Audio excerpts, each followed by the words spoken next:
कुछ पोतियों ने अपनी अभी अभी मरी हुई दादी की मौत को छिपाने का प्लान बनाया ताकि सरकार से मिलने वाली पेंशन पर उनकी जिंदगी चलती रहे। उन्होंने दादी की लाश को फ्रीजर में डाल दिया और ऊपर से ढेर सारा राशन भर दिया ताकि कोई शक न करे। सबको लगा उनका काम परफेक्ट तरीके से हो गया है। लेकिन मामला तब बिगड़ा जब एक दिन पोती पेंशन लेने सरकारी दफ्तर पहुंची। अफसर ने शक जताया कि दादी काफी समय से खुद नहीं आई हैं, इसलिए अब वो खुद घर आकर उनसे मिलेंगे। ये सुनकर सब घबरा गए। घर पर मौजूद बहनों को तुरंत फोन कर दिया गया कि दादी को बाहर निकालो और किसी तरह डिफ्रॉस्ट करो। मगर जो लाश आधा साल से जमी हो वो इतने कम समय में कैसे पिघलती, समझ नहीं आया क्या करें।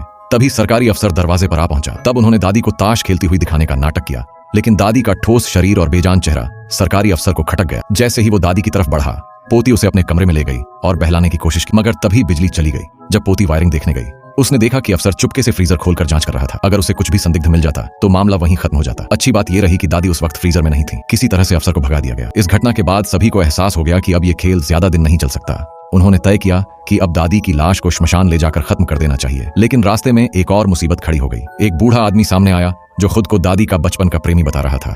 वो जेल से छूटकर लौटा था और अब दिल की गंभीर बीमारी से जूझ रहा था।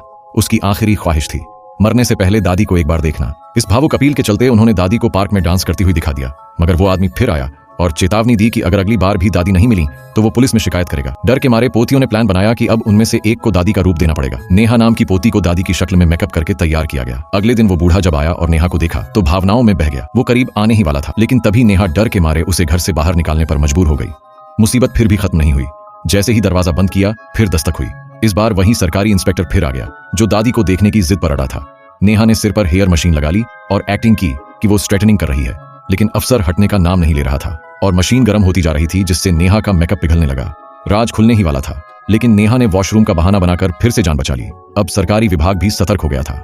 उन्होंने पेंशन फ्रॉड के खिलाफ जांच तेज कर दी थी। अब पोतियों ने तय किया कि दादी की लाश को किसी सुनसान जगह पर ले जाकर गाड़ देना ही सही होगा। जब नेहा गाड़ी में दादी की लाश लेकर निकल रही थी, तब रास्ते में फिर वही बूढ़ा प्रेमी मिल गया। इस बार वो चुप रही और गाड़ी में बैठकर निकल गई, मगर रास्ते में FBL वालों ने नाका लगा रखा था। सब घबरा गए और तब असली झटका लगा जब चेकिंग करने वाला शख्स वही सरकारी अफसर निकला। पोतियों को समझ आ गया कि अब उनकी पोल खुल चुकी है। फिर भी उन्हें उम्मीद थी कि शायद गाड़ी की डिक्की चेक न हो, लेकिन जब डिक्की खोली गई तो अंदर दादी की लाश नहीं थी। सब हैरान रह गए। असल में जब गाड़ी एक झटके से उछली थी, दादी की लाश पिछली सीट से फिसलकर सड़क पर गिर गई थी और धीरे धीरे सड़क किनारे लुढ़कती चली गई। उस समय वो बूढ़ा प्रेमी फिर आ गया और दादी की लाश को जंगल में घसीट कर ले गया।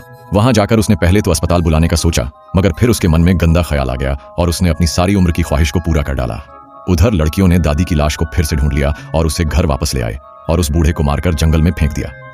कहानी के अंत में नेहा ने दादी के लिए एक भव्य अंतिम संस्कार करवाया, मगर अब उनके पेंशन के सपने हमेशा के लिए खत्म हो गए। सबक यही है, हर चापलूस आखिर में खाली हाथ ही रह जाता है।